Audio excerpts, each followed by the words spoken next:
నేడు జేబులో పర్సు లేకపోయినా చేతిలో ఒక చిన్న ప్లాస్టిక్ కార్డు, దానికి తోడు 4 అంకెల రహస్య కోడ్ అంటే పిన్ ఉంటే చాలు ప్రపంచంలో ఎక్కడైనా నిమిషాల్లో నగదును చేతిలోకి తెచ్చుకోవచ్చు. బ్యాంకుల చుట్టూ తిరిగే పని లేకుండా మన డబ్బుకు కొండంత భద్రతనిచ్చే ఈ ఏటీఎం పిన్ వెనుక ఓ ఆసక్తికరమైన మరెంతో ఆశ్చర్యకరమైన చరిత్ర దాగుంది. కోట్లాది రూపాయల లావాదేవీలను కాపలా కాసే ఈ అద్భుత సాంకేతికతను కనిపెట్టిన మేధావికి అప్పట్లో దక్కిన పారితోషికం ఎంతో తెలిస్తే ఎవరైనా ముక్కున వేలేసుకోవాల్సిందే. 1960ల కాలంలో బ్యాంకుల నుంచి నగదు విత్డ్రా ప్రక్రియను సులభతరం చేసేందుకు అంతర్జాతీయంగా పరిశోధనలు జరిగాయి. ఆ సమయంలో బ్రిటన్కు చెందిన ఒక ఇంజనీరింగ్ సంస్థలో పనిచేస్తున్న జేమ్స్ గుడ్ ఫెలో అనే స్కాటిష్ ఇంజనీర్ ఒక సరికొత్త ఆలోచన చేశారు. వినియోగదారుడి గుర్తింపును మానవ ప్రమేయం లేకుండా యంత్రమే స్వయంగా ధృవీకరించేలా ఒక ప్లాస్టిక్ కార్డును, దానికి అనుసంధానంగా ఒక రహస్య సంఖ్య కలిపి పనిచేసే సాంకేతికతను ఆయన 1966లో అభివృద్ధి చేశారు. బిలియన్ల సామ్రాజ్యానికి కేవలం 10 పౌండ్ల బహుమతి మాత్రమే. జేమ్స్ గుడ్ ఫెలో కనిపెట్టిన ఈ పిన్ వ్యవస్థ బ్యాంకింగ్ రంగాన్ని మార్చేసింది.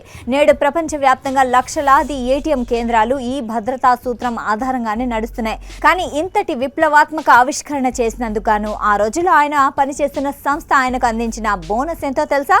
కేవలం 10 పౌండ్లు మాత్రమే. ప్రస్తుత భారత కరెన్సీ విలువ ప్రకారం చూస్తే ఇది సుమారు 1000 రూపాయల లోపే ఉంటుంది. ఆవిష్కరణ నాదే అయినా కంపెనీ నిబంధన ప్రకారం నాకు దక్కిన బోనస్ కేవలం 10 పౌండ్లు మాత్రమే అని జేమ్స్ గుడ్ ఫెలో తర్వాతి కాలంలో ఒక ఇంటర్వ్యూలో పేర్కొనడం గమనార్హం. లండన్లో మొదలైన ప్రస్థానం జేమ్స్ గుడ్ ఫెలో ఈ సాంకేతికతను రూపొందించిన మరుసటి సంవత్సరమే అంటే 1967లో లండన్ నగరంలో ప్రపంచంలోనే మొట్టమొదటి నగదు పంపిణీ యంత్రాన్ని ఏర్పాటు చేశారు.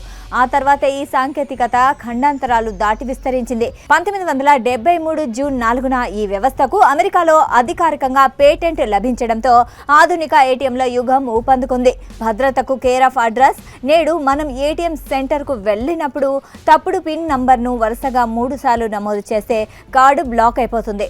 మన ఖాతాలోని సొమ్ము సైబర్ నేరగాళ్ల పాలు కాకుండా అడ్డుకునే ఈ పటిష్టమైన భద్రతా వలయానికి పునాది వేసింది ఆ 10 పౌండ్ల ఆవిష్కరణే కావడం విశేషం.